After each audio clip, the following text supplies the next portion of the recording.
Hey guys, thought I'd just let you know it seems like we could have some details here about what the pricing is going to be on the next iPad. Now, Mac rumors has been, 95 Mac, have been getting out the rumor here that we're going to have the same prices on the iPad 3 or slash iPad HD or slash whatever now Apple's going to call the next tab, that the price is going to be the same as with the iPad 2. Oh, big deal. No, probably not, but it's probably good to know for some people that were speculating that the price is going to go up, and just because it's going to have a retina display. But something that people need to keep in mind here is that it's a year later, so it's cheaper to do now compared to a year before. And also, I think Apple want to keep the same price, so it feels like people get used to when it's the same price when they bought the original iPad and then buy this new one. I mean, it's very simple.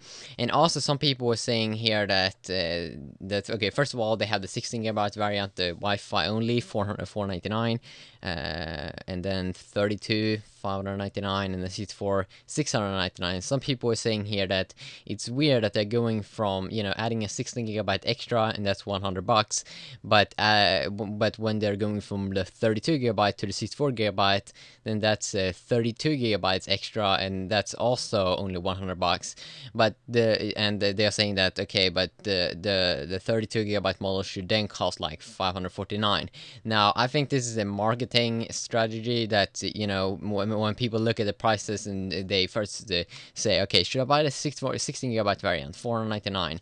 No, I probably want to go with the 32 gigabyte. Then I get 16 gigabyte extra for $100, and then they will see like, oh, I might just take the 64 gigabyte variant because that's also $100, and then I get more, and then I'm gonna win, yay! And I think that kind of works, and I also think that it looks better to have a price like 599 than 549. And I don't think that they would sell as many 64 gigabyte models if they would have the 549 price on the 32 gigabyte variant in the States. Now, the interesting thing here is that this is kind of like, when I look at these prices, it looks cheap as hell comparing to my country. In my country, we're gonna just have to pay like $200 at least extra for like the 32 gigabyte model. It's kind of insane how the prices are different, and of course it's cheaper in the States just because that's where Apple are. You don't have to pay all these weird tax and all of these things that they add in other countries. And also, obviously, we had the Wi-Fi plus 3G variants, same prices over here, 629, 16 gigabytes, 32 gigabytes, 729, 64 gigabyte, 829. And I'm pretty sure I'm gonna go ahead and pick up an iPad 3 once it's available in my country. Hopefully this month. I'm pretty sure about it's gonna be this month later.